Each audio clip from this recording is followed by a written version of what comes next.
Shalom. Today we're going to learn Sefer Yetzirah, the book of creation, attributed to the patriarch Abraham. That means that the text of the most ancient teachings of Kabbalah goes back approximately 3,800 years back in history. To the times of Abraham, the patriarch Abraham. Maimonides, in his writings, describe how Abraham, from a young age, as a child, he started asking questions, philosophical questions. Who is behind all this reality? What's behind it all?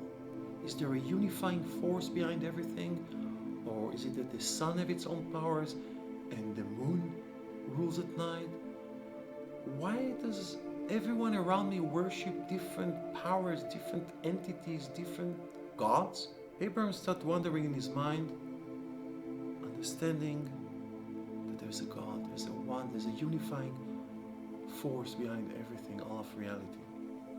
You should read Maimonides, how he described it so beautifully, from like an historical perspective of the life of Abraham. And then at one point, as we read in Genesis, in the Bible, in the Torah, God revealed himself to Abraham. And actually that was the first commandment to the first Jew. Go out from the land of your forefathers. Go to the land that I will show you. In other words, as the Zohar interprets, the Zohar, the classical text of Kabbalah from the 2nd century, the Zohar teaches us that it was actually a commandment of God to Abraham. Go to the land. Engage with people. Teach them all this divine wisdom the way you perceived it with your own intellectual powers. And what I taught you, start spreading the divine wisdom. Start teaching people. So Abraham did. Nowadays people call it monotheism. Maybe I should mention now that Judaism really is not monotheism. It's not just the belief in one God, which differs from, believing in many gods. Judaism is also not just about the knowledge of God. Judaism is about the connection, the intimate, the meaningful connection that each and every individual, every human being, in fact, can develop with the one Creator. Intimate, meaningful, soulful, intellectual, emotional, cognitive, meditative, practical. The foundation of those teachings are actually in the book of creation of Abraham, which was most probably written in the 1st century by the sage known as Rabbi Akiva, who was a great Kabbalist, as we can read in the Talmud. We all know him as the teacher of Rabbi Shimon Bar Yochai, the author, the spiritual teacher, the authority behind the creation, the make of the book of the Zohar in the 2nd century. Sefer Yetzirah, the book of creation, is not really a book, not so much text. It's approximately 1,800 words altogether. Less than 2,000 words, just like in 3 pages. There's even one who actually printed it in 1 page only. It's a small text. It is arranged in 6 chapters. And each chapter has a few paragraphs which we call, in Jewish tradition, we call it Mishnah, just like the oral Torah in the Talmud, Mishnah. It is important that we study the book of creation, the book of Abraham from inside. Maybe just the first Mishnah, the first paragraph of the 1st chapter, just for us to see how the ancient Kabbalah is so relatable. Each and every human being with a mind who wishes can study and understand. And what do we find there? Abraham is teaching us the most fundamental, basic code of the universe, of the spiritual worlds, as well as of this physical world, the macro, the big universe, as well as the human soul and body. The algorithm, the code, the mechanism, the plan. How did God bring this creation into reality. From nothingness to reality. From the infinite to the finite. How? So again, we spoke a little bit just about, gave a little brief intro to what Sefer Yetzirah is about, where it's from, when it was written. Now we're going to look inside. I will read first the text in Hebrew. It's a short text of the first paragraph of the first chapter. Then the English translation, and then we'll study it. We will notice how the text is not just informative. It's not just the data, information, wisdom. It also has like a meditative feel to it, contemplative. This is Kabbalah. It's not just intellectual. It's also one study that really involves the soul in a very meaningful way. Let me just read quickly. The Hebrew. ב-32 נתיבות פליאות חוכמה חקק י' אדוני צבאות אלוהי ישראל, אלוהים חיים ומלך עולם, אל שדי רחום וחנון רם ונישא, שוכן עד וקדוש שמו, מרום וקדוש הוא, וברא את עולמו ב3 ספרים, בספר וסופר וסיפור. And now the English. With 32 mystical paths of wisdom, engraved Yah, the Lord of hosts, the God of Israel, the living God, King of the universe, El Shaddai, merciful and gracious, high and exalted, dwelling in eternity, whose name is holy. He is lofty and holy, and he created his universe with 3 books, Seferim, with Sefer, which means text, with number, Sefer, and with communication, Sipur. Like every Mishnah, every paragraph of the traditional oral Torah, again, it was passed on, the wisdom was passed on orally for some good centuries. Eventually it was written, some 2,000 years ago. This Mishnah is no exception. It is divided in 3 parts. The first, middle, and the last one. Let's analyze them. Let's familiarize ourselves with the 3 parts. So the first part is simply telling us that God Almighty created this universe with 32 mystical paths. And the term for created is actually engraved. What does it mean to engrave? To carve? What does it mean? When you engrave, you're dealing with a matter. It could be wood, could be stone, could be metal, and you engrave. You take a part of the material, of whatever you deal with, you take it out. You make a void space, you make room. It says in other texts of Kabbalah that God actually carved.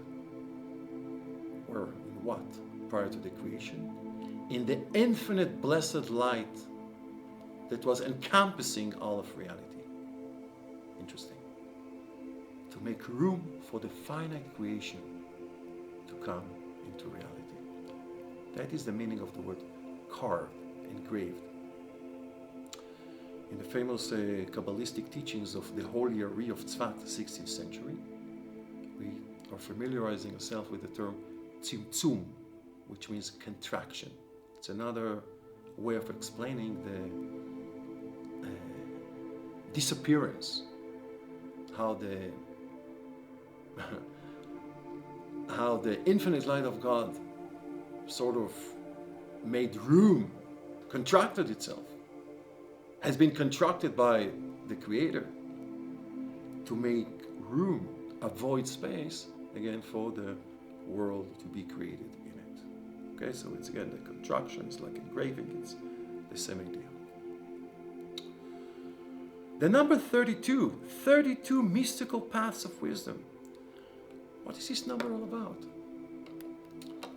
Kabbalah teaches that there are 32 cognitive channels leading from the brain to the heart. Interesting. The heart in Hebrew we call lev. In English, L-E-V, lev. Like every word, every letter in Hebrew, the word lev has a numerical value, which we call in Kabbalah, or in Judaism, we call it gematria. The numerical value of the Hebrew word lev, heart, is 32. Heart means the center. This is where the 32 cognitive paths from the brain actually come down to the heart. It's the connection between what's in the mind, the intellect, which grasps and comprehend that which is above it.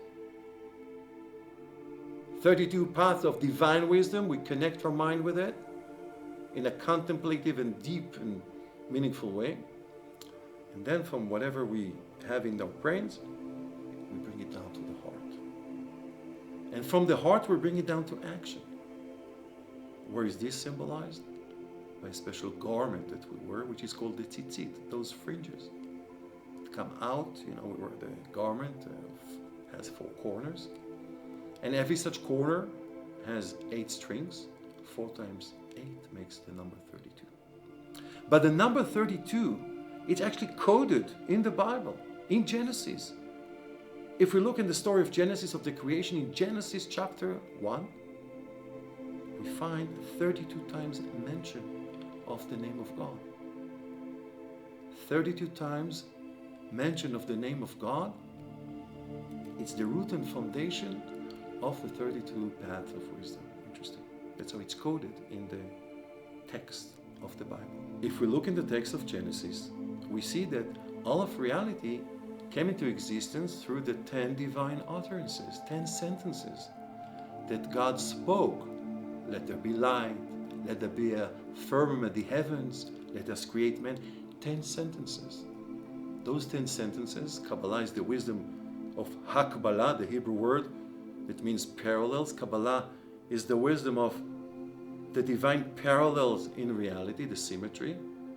So again, the decimal system with which we count, from 0 to 9, 10 such numbers. The system, the mathematical system, is also parallel to those 10 utterances. And the 10 utterances, the 10 sentences, are made of 22 Hebrew letters. Here we have again 10 plus 22, which makes 32. The 10 Sefirot in Kabbalah, the 10 holy names that are listed here, the 10 divine utterances, the numbers, and more 10s, the 10 commandments. This is a system that goes all through the text of the Bible. And Kabbalah teaches us, of course, how to understand the symmetry, the correspondence, the analogy between all those things. 32 mystical paths of wisdom engraved here. That's the first part of the Mishnah. And then the second part is the list of the 10 holy names, as we read them before. Yah, the Lord of hosts, God of Israel, the living God, Adonai, King of the universe, and so on. 10 holy names, which are also parallel to all the other 10s that we mentioned before. That's the middle part, that's the second part. And the third part, and he created his universe.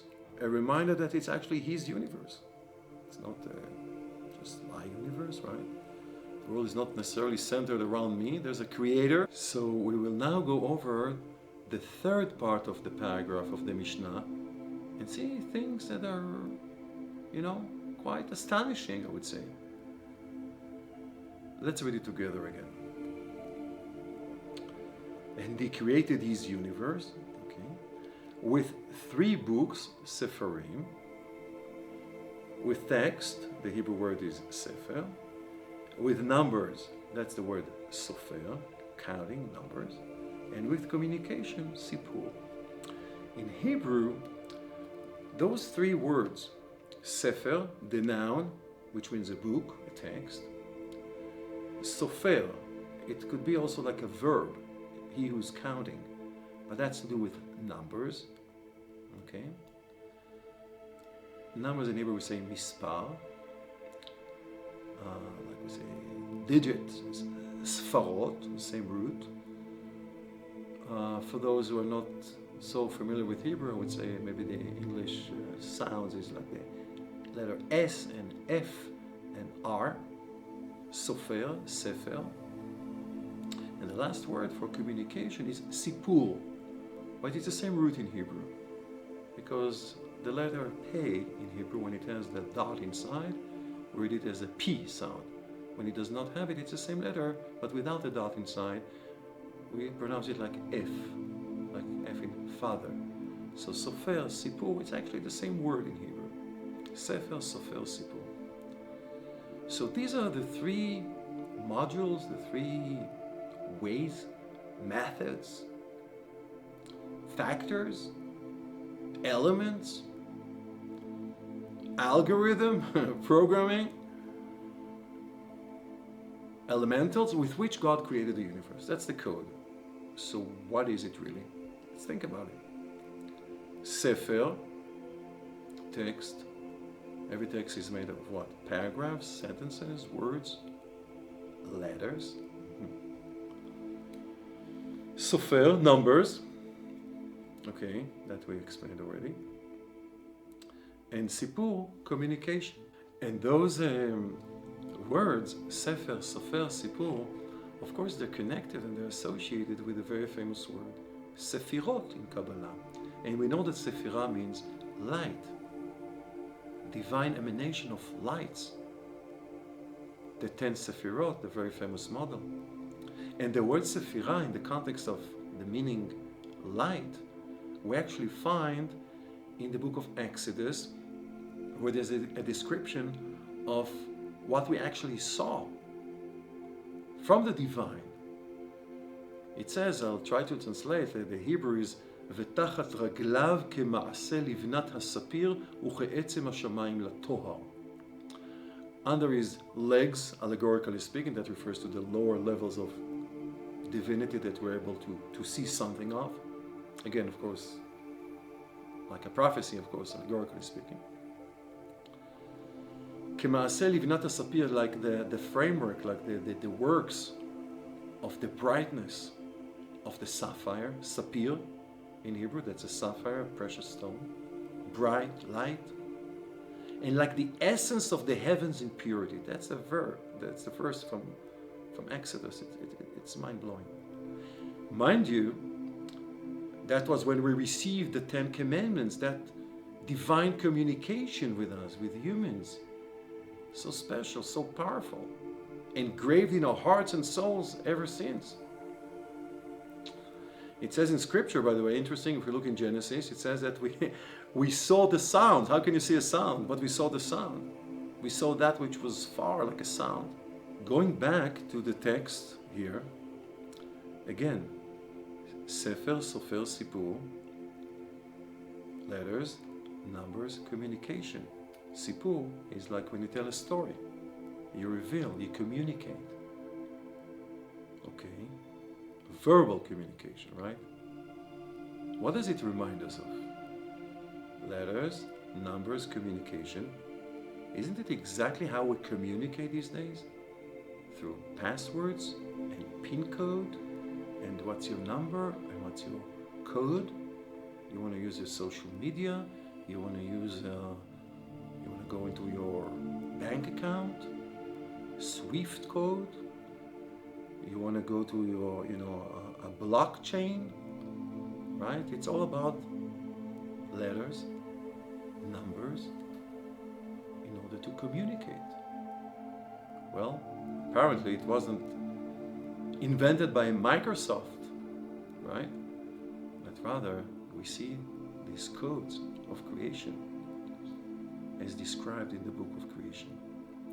So every phenomena that we experience, everything about Kabbalah, everything about understanding the divine algorithm of reality, everything behind understanding the spiritual code of reality is done with these letters, numbers, and communication. So we basically looked at the text of Sefer Yetzirah, the most ancient text of Kabbalah, and saw how relatable it is, how inviting it is, how accessible it is. So, God willing, we'll have more classes in Sefer Yetzirah and in other texts of Kabbalah, and enjoy the meaningful study together. Thank you.